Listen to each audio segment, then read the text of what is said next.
from is in Central Austin. In Central East Austin, there was a great deal of controversy in my particular neighborhood. The educators noticed that all Spanish-speaking students were labeled at risk simply for the fact of coming from a Spanish-speaking household. And so they had meetings and met with all the community and everyone at the administration office to discuss this. This was like 20 years ago or something, 25, 30 years ago. It's quite a while back.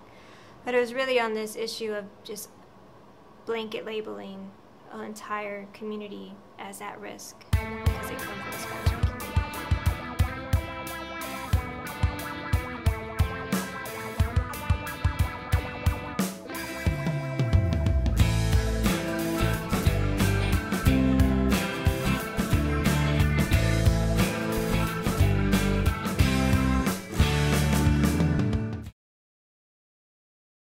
It's very common to place the label of at risk for youth that come from low socioeconomic backgrounds, that come from high poverty areas, high crime areas, parents that are involved with drugs, etc. Students can be considered at risk for different reasons. Some students are considered at risk because their grades aren't too great. Some students, they might have problems with their families at home. They might not have both parents at home. One of their parents or both of their parents may be in jail, deceased, things like that. The number of factors is really extensive.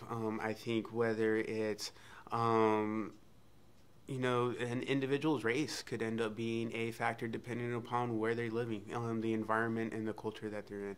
I definitely think economic factors. Again, I think it could end up just being the neighborhood that an individual grows up in. If you're growing up in an area that does not necessarily have a number of grocery stores, you're not necessarily going to be able to get quality food, and you're going to end up eating a bunch of junk food, and you're putting yourself at risk health-wise as far as how an individual can fully develop and what they're going to be exposed to.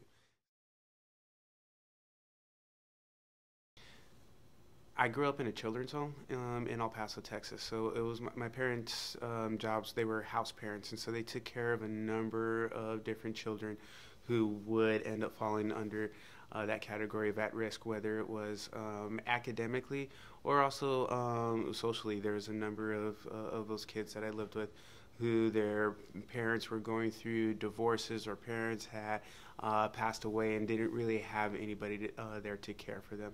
And so they were definitely at risk of fully being able to reach their full potential. There was a girl who, she was really, really quiet. She would never really say anything. And by the end of the school year, she was very outgoing. She was raising her hand to answer questions. We would ask questions. She just felt more comfortable around us, and she's still in the program to this day, and we've seen her do like a 180. Like, she's changed so much. Like, she's very outgoing now. Then there's like another student. She was kind of in the same situation, except we thought she couldn't speak English because she just never talked, and she would have people translate things for her. But the thing was, she really didn't feel comfortable talking to us in English. But now you can't get her to stop talking. So, some kids have also, their grades have improved. They feel more comfortable. They used to hide homework from us because they didn't want to do homework, but now they, ask us to help with homework.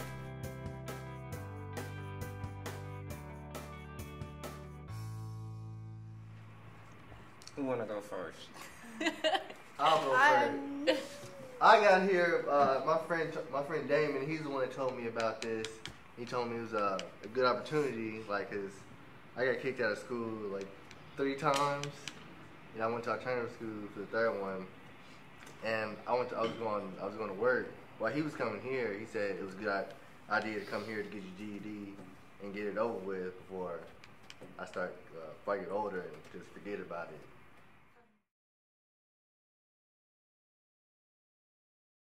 We work as a team, we study, we have fun. We make computers, or we build computers, we refurbish computers, we make short films. And it's like more hands-on than any other school I've been to. Any other school. real talk. It's raw. This is where it's at. American Youth Works, AYW.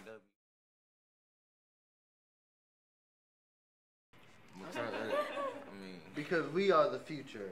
I was just about to say that. And then it's a corrupted education society. is important. Like without education, you don't get nowhere. You need school. Not only high school, being but locked up, too. I mean, you could use your time wisely. There's also resources in there, but it's not the place you want to be, you know, to go be locked up. I mean, school is where it's at, and the society is corrupted, and everybody needs to go to school, education first. I was out of school for like 4 years, and then like up until that point, all I had was like a 7th or 6th grade education. And for those 4 years, man, I wasn't doing anything, just in the streets, drinking, doing stupid stuff. And then all the while just listening to what people said to me about it. You know, man, you're not gonna get out of here, you know, you stuck now, you messed up, you might as well make the best of it. You in the hood now, you know what I'm saying? That's not true. Places like this exist for a reason. All you gotta have is the right mindset. Yeah, man. Most of us raise ourselves, man.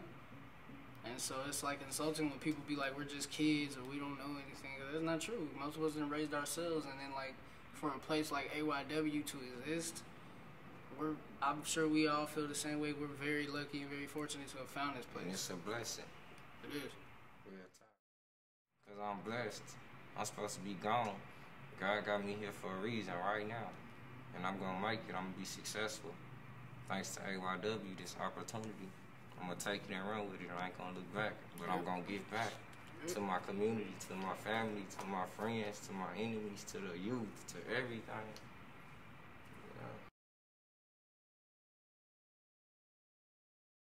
Well, I'm a crew leader at American Youth Works. I help out with the media program. I work with 18 to 22-year-olds with film projects, getting them to understand more of like higher level softwares that they might not have access to at home. So we do a lot of graphic design. We just started a project where we are designing boxes that will house our computers. So we have a laser engraver here at the school, and we can cut out pieces of wood. We can engrave on graphics, and so each student's going to be in charge of like designing their own computer box.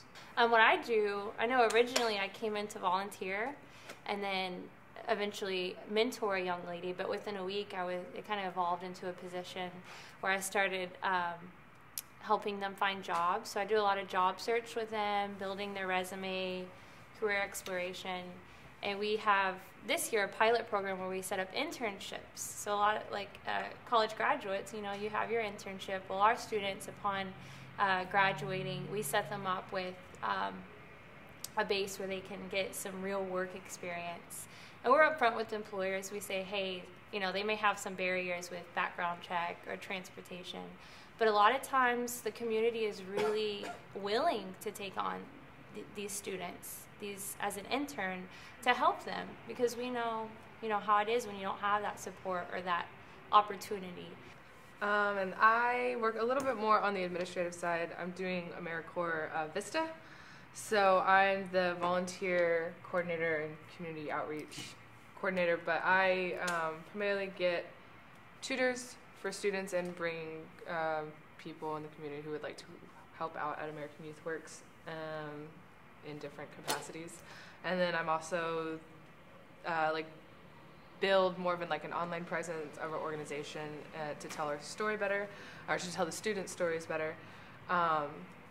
And so I'm working a little bit more on that side, but just kind of like the way that the school is structured, I've had the opportunity to like talk with students one-on-one. So I don't work directly with them, but I do get to engage in their lives and their conversation. That's been, I don't know, I don't think it hurts them at all to have someone, you know, a little bit older just kind of yapping in their ear.